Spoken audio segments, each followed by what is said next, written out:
Our next presenter is Kendall Katara. Kendall Katara is an Environmental Investigator 5, a technical role that focuses on surface water treatment with a public water supply team in the Dallas-Fort Worth Regional Office. She has a Bachelor of Science in Biology from Trinity University. Kendall has worked for TCEQ since 2018 as an environmental investigator and currently serves as the chair of the PWS Investigator Committee. Her duties include conducting comprehensive compliance investigations at surface water systems, conducting highly technical investigations to include date audits, and provide technical assistance to internal and external customers. Please welcome Kendall Katara.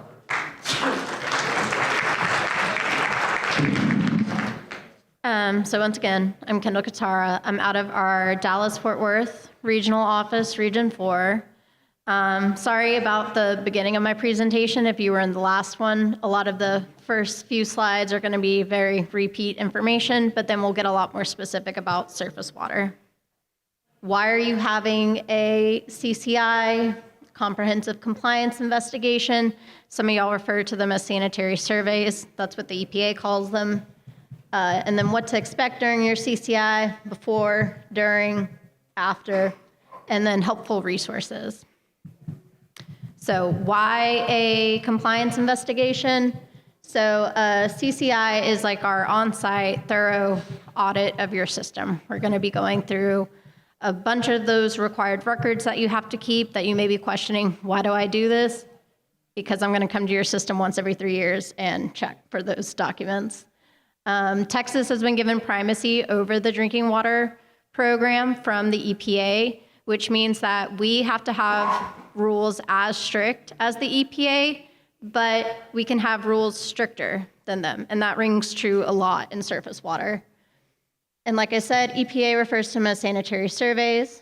We call them comprehensive compliance investigations, or the acronym, we may call them the CCI. And we are mandated to do these every 3 years for community systems and every 5 years for non-community systems. And as long as you don't have any complaint investigations or any reasons that we might need to do an intermittent investigation, you should only see us once every 3 or 5 years, depending on the type of system you are. So what to expect before your CCI, we are going to have our staff give you a call to schedule the investigation. Especially for surface water, we try our best to give you about 14 days because we know there's a lot of paperwork that y'all are going to have to start getting together. Once we've scheduled that, we'll send you a confirmation email confirming where we're going to start the investigation, whether that's at City Hall per se to start some preliminary records, or are we going to meet at the plant and do all the plant walkthrough and plant records first, and then go on from there. And then depending on the region, some of us may request some documentation ahead of time, like SWMORs. Sometimes we like to have the Excel doc version of them that y'all submit instead of the PDF version that we can get from Water Supply Division. So it just kind of depends. We'll also include a list of all the records that we'll want to see. We'll typically want to see about a year's worth of records, even though you're supposed to keep a lot of those records for a lot longer, anywhere from 2 to 3 to 5, 10 years, depending on what it is. So how can you prepare for the inspection? Like I said, start gathering records, start going down the list and making sure that you have them all. It's going to be a lot of calibration records, and I'll go through all of those in detail in a minute. Coordinate your staff schedules. You know, the bigger the system, the more fragmented it tends to be. So, you know, you have your water plant operators, you'll have distribution crews. As Crystal mentioned, cities will have like building inspectors that do maybe the backflow and CSIs. So you're going to need to get your whole crew together, get everybody ready for the inspection. Do a pre-walkthrough of your facilities. Try and find any little maintenance things that you can take care of quickly before we get out there. You know, I don't want to have to see that your clarifier isn't getting all the water through the weirs because there's so much algae like growing on it. You know, just make sure that you're getting that taken care of before I get out there. You're avoiding a violation that way. And just preventative maintenance in general. Good general practice to walk through your plant, you know, every now and then to really like give it a good look through. so your tube settlers don't look like that eventually. So like I said, when we start the CCI, we'll show up in an entrance meeting. A lot of the times it can be very informal, just introducing ourselves. Bigger the city, the more expectations kind of have to get outlined, just so that way we can coordinate what plants we're going to when, and who's going with what crew to what distribution facilities. Then we're gonna typically review applicable records.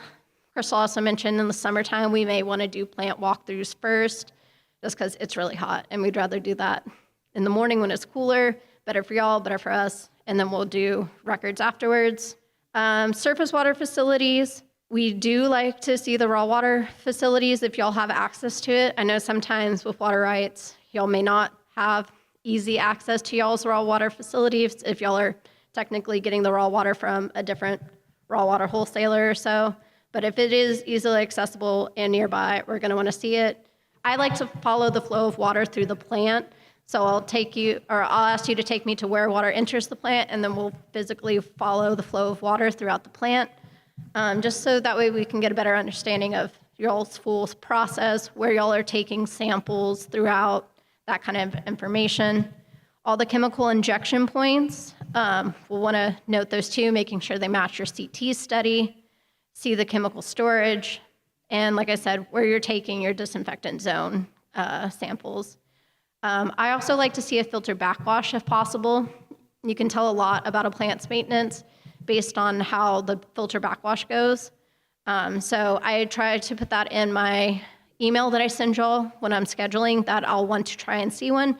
So that way maybe if y'all have one that's coming close to a backwash, y'all can kind of hold that one until I get there, and then we can watch the backwash, and it fits better in your schedule than having to unnecessarily backwash a filter that's relatively clean just so I could see one. And then, like I said, distribution facilities, we're still gonna go to all your pump stations, all of your elevated storage tanks. I'm still gonna wanna take a pressure and disinfectant residual out in the distribution system at one of your regular sites. So that's all pretty standard like most other water systems. And then there's gonna be the exit interview. During that entrance meeting, we're also gonna wanna talk about the any PPE that we're gonna need. Sometimes plants are under construction a lot. Texas is growing, y'all are growing y'all's plants.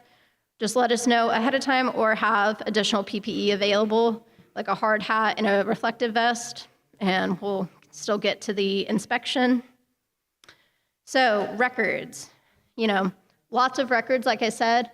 We are gonna focus on the very specific records for surface water systems. Y'all have some special operator requirements, something called a CT study, SWMORs, and a lot more equipment that needs to be calibrated or verified at differing variables. Also, new plant operations manuals. A lot of surface water systems already have quite flushed out plant operations manuals just because it takes a lot of knowledge on how to operate that plant. But it's still good to go through and make sure that you are meeting all of these bullet points for the new plant operation manual rules. Specifically, identifying your critical components for your plant, how you plan to weatherize those. So what do you have, at what production do y'all have to run the plant at to make sure that your raw water line doesn't freeze, that kind of stuff. Just making sure y'all are aware of that. Secondary vendors, if your vendor that's normally west of your plant is frozen solid, can't get you chemicals, do you have someone to the east side of you that can still get to you and get you chemicals that you need? Key personnel information, all of that information is good to have. Also with generators, a lot of y'all already have generators, so making sure that y'all are testing and maintaining those generators. And specifically, the generators have to be run under at least a 30% load for at least 30 minutes every month. So making sure that that's that. If you're not sure exactly how to only do 30% load, just run it under full load for at least 30 minutes and make sure you do that monthly. So operators, like I said, y'all have some more specific kind of information in y'all's operation qualifications. So surface water plants have to have a Class B or higher surface water license. Depending on how many connections, also depends on if you need a second operator as well. If you have no more than 1,000 connections, you just need at least a Class B or higher surface water. You can have part-time operators, so you could have like a part-time Class C surface water operator, but then you're also going to need a Class B operator who's there at least 4 consecutive hours at the plant every 14 days. And then they're going to have to keep a log of what they're doing at the plant for those 4 hours, just to make sure that they are actually there for 4 hours every 14 days. Effective January 1st, 2007, you'll all have to have at least a Surface Water Production 1, Surface Water Production 2 course taken. That's been around for a while now, so that shouldn't really be a change to anyone. If you have more than 1,000 connections, that's when y'all are required to have 2 operators. So you have to have at least one Class B, and then the other one can be a Class C surface. Each operator must work at the plant at least 32 hours each month, but it can also be out in distribution, so that gives you a little more flexibility there. Other needs, if you're using chlorine dioxide, any operator that's below a Class C surface water license has to be under direct supervision. So say you have a Class D as a trainee at your plant, they cannot touch the chlorine dioxide dosages unless your Class C operator is like with them, instructing them how to do it. Same thing for really anything at the plant that is considered to be process control, which would be changing chemical dosages, any flow changes to the plant. Your Class D operator who's a trainee, he cannot be there by himself. He needs a Class C or higher on-site with them to be able to give them that instruction. And the on-site part is specific to the rule. You also must have an operator at the plant at all times, or you have to have automatic shutdowns and alarms. So once a metric that y'all have implanted into SCADA has been met, like say your turbidity is spiked to like a 1.0, it's gonna shut your plant down. Or if it's spiked to, say, just a 0.3 for your CFE, shuts your plant down and sends an alarm to your operator, because you don't want it to continue producing bad water while nobody's on site to make any kind of change or correction. CT studies, concentration time study, the technical determination of disinfection performance based on the disinfectant concentrations and effective contact time for each type of disinfectant.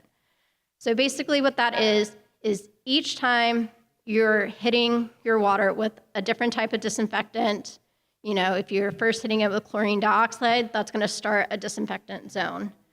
And then in this concentration time study, you're telling us we're going to hit it with this disinfectant at this point, and then later down the line, this is where I'm going to collect a residual sample, and whatever that residual is there, that is, you know, there's a calculation that goes into that lets us know how much inactivation credit you get for however long a certain type of disinfectant is there. So we always say that free chlorine is a lot stronger than chloramines. So chloramines needs a lot longer of a contact time to get the disinfection credit that you want. But we also know that free chlorine can be kind of tricky for surface water systems because DBPs will like spike a lot. So it's a give and take on what type of disinfectant you use, how long you're going to claim that credit for before you switch to a different disinfectant type. SWMORs. So these are some of the most important records that we look at during our investigation. This is pretty much an in-depth detail of how your plant ran in an entire month. And this encompasses a lot of daily turbidity data, individual filter data, your disinfectant credit data, so those CT for all of your disinfectant zones. We're gonna see a whole bunch of data for that. And so it's a really good tool to kind of see how your plant's operating. There is a new SWMOR form, the SWMOR Combined. If you're not using it, you need to start using it. You should have switched over to it back in like January, I believe. Basically, we used to have like a bunch of different forms for each type of plant for your SWMOR, finally condensed it all just into one form. So no longer trying to pick and choose which one is actually for my plant. It's all in one form. I believe there is an even newer updated version of the SWMOR combined. I think Jack Schultz updated something for like UV. So y'all may all want to go take a quick look and make sure y'all have the most updated version on the form. I think it also lets you report to the 100th place for your disinfectant now instead of just the 10th. So calibrations. Like I said, surface water plants have a lot more calibrations that they have to get done. So flow meters. Every flow meter at the plant needs to be calibrated at least once every 12 months. Most commonly, that'll be a raw water meter, backwash, a reclaim recycle. If your waste from your clarification sedimentation and your backwash water goes to like a sludge pond or a reclaim basin and you send that back to the front of the plant, we want to know how much of that water that you're sending back to the top of the plant, and then obviously finished water. But other plants may have more, so membrane plants have a lot more meters that need to get calibrated for like each rack of them. So it's relative to your plant and how your plant operates. pH meters. So benchtop pH meters need to be calibrated every day. And then every time you run a series of samples on it, you have to verify it against at least one buffer. Typically, it's the 7 buffer. So making sure that you're documenting that. I know a lot of plants will do several CT collections throughout the day just to kind of make sure that they are keeping within their inactivation ratio. So each time you're running those series, just check the pH meter against the buffer. Make sure it's still calibrated. pH meters can be kind of finicky. And that's why we just want to make sure that it's still calibrated correctly. Online or continuous pH meters have to be calibrated to the manufacturer's specs once every 30 days and then verified each week against a primary standard or a calibrated benchtop. Turbidimeters, once again, 2 different types. Benchtop ones have to be calibrated with a primary standard once every 90 days. And then the secondary standards also need to be re-standardized once you do that calibration. And then you got to check the turbidimeter against a secondary standard every time you run a series of samples, kind of like the pH meter. Online or continuous turbidimeters, most of them need to be calibrated once every 90 days with a primary calibration, and then verified weekly with either a standard or verified against a calibrated benchtop method. There is a new turbidimeter we're seeing a little more, the Swans, that if you do the exception request with that, those only have to be calibrated once a year, but you still have to do the weekly verifications. Disinfectant residual analyzers, so the manual analyzers, aka the handheld ones, those need to be verified every 90 days using those gel standards, so the chlorine solutions of a known concentration. This also includes any of those analyzers that you're using for your monochloramine and free ammonia as well. There's a set of those green gel standards that you need to use for that. Online continuous analyzers, you need to check or verify the accuracy of those once every 7 days against either a known chlorine concentration or verified against a calibrated or verified benchtop method. So with those, that's what you got to do. SL1000s, there is a chlorine check chem key and a system verification chem key that y'all should be using on SL1000s just to make sure that those are still working as well. So what to expect during the CCI, like I said, we're going to want to look at every process of the plant. So raw water intake and pump station, we'll want to look at that. The rapid mix, flocculation, clarification, filtration, chem storage, your clear wells, and waste management.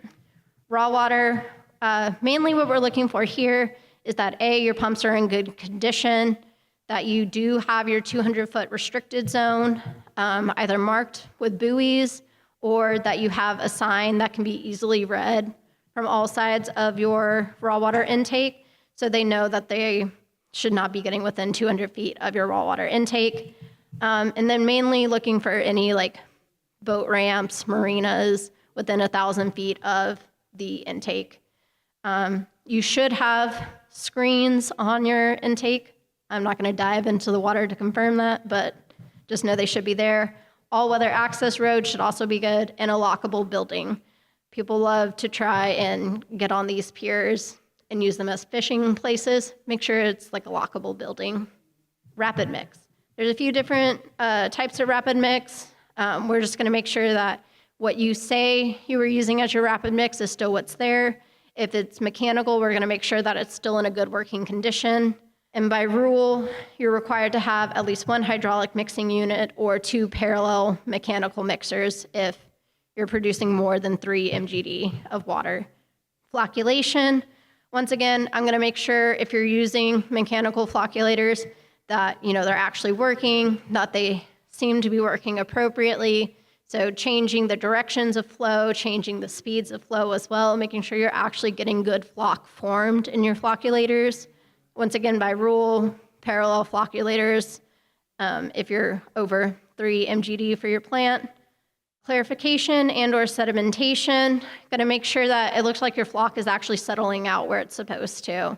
Making sure that there's not an overabundance of sludge building up where it shouldn't be, and just kind of generally making sure nothing's leaking, there's no short circuiting. That's what I'm really looking for on those. Filtration. So we're looking for the visual of the media bed.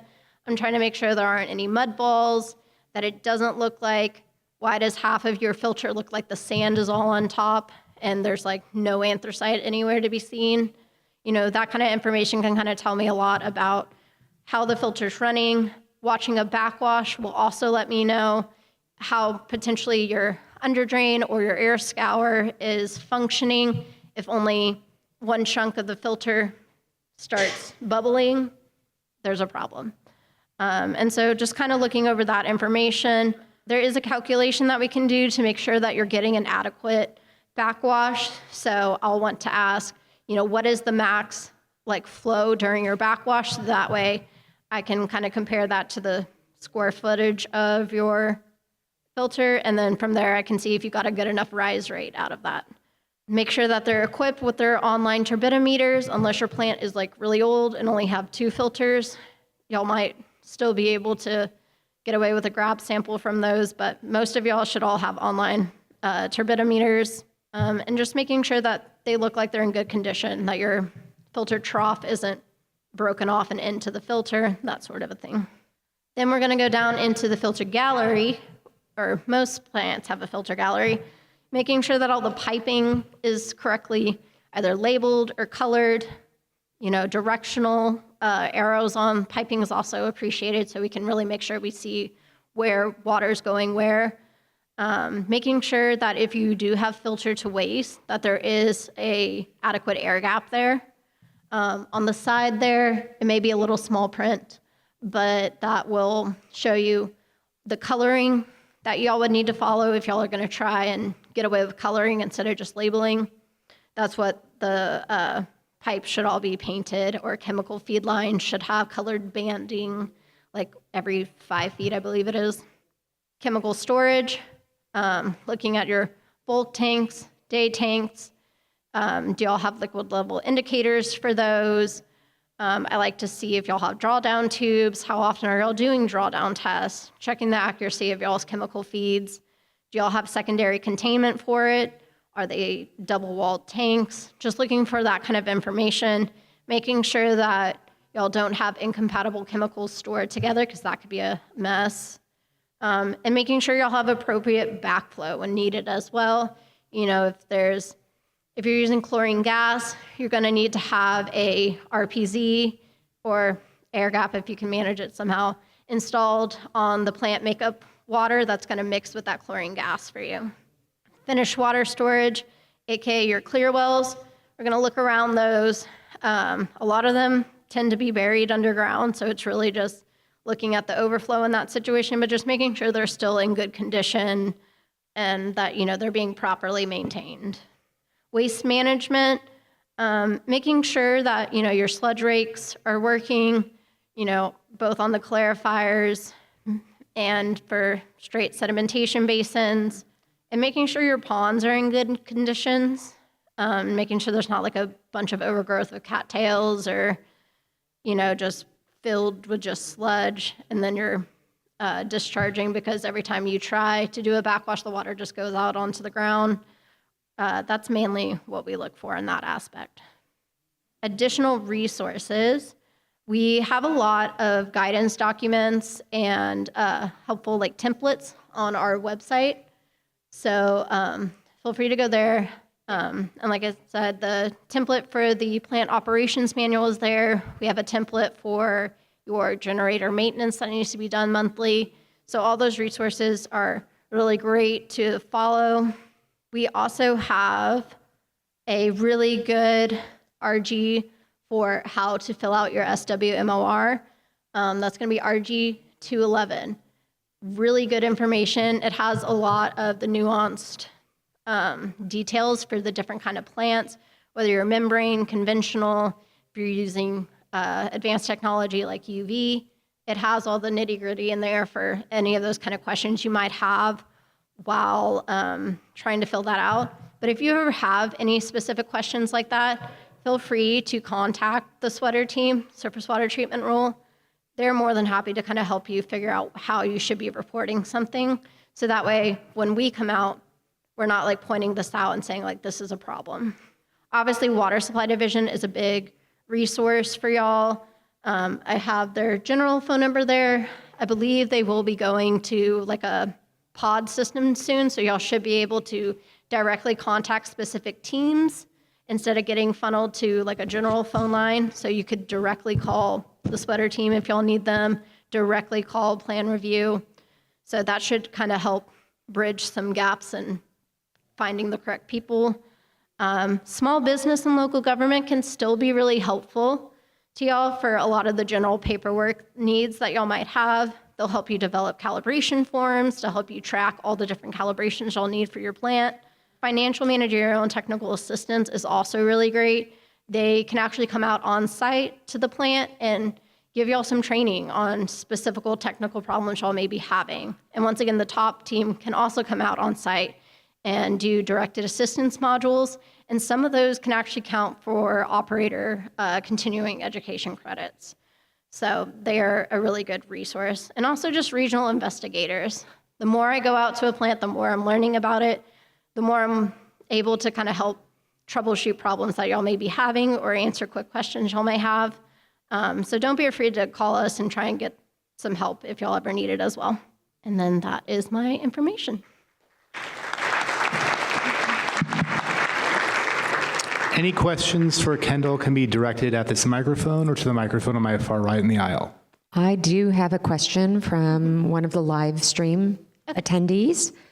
Is the chlorine supply to the chlorine dioxide generator considered a chlorine injection point, or is the D1 chlorine dioxide injection into the raw line the first injection point? The first injection point would be wherever you're injecting that chemical into your raw water or into your water line.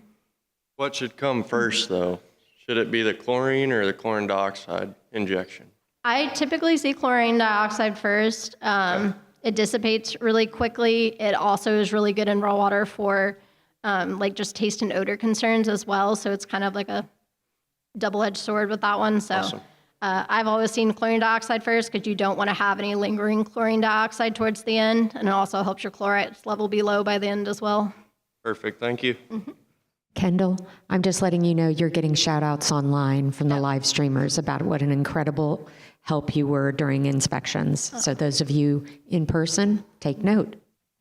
This concludes our presentation. Please give a round of applause for Kendall.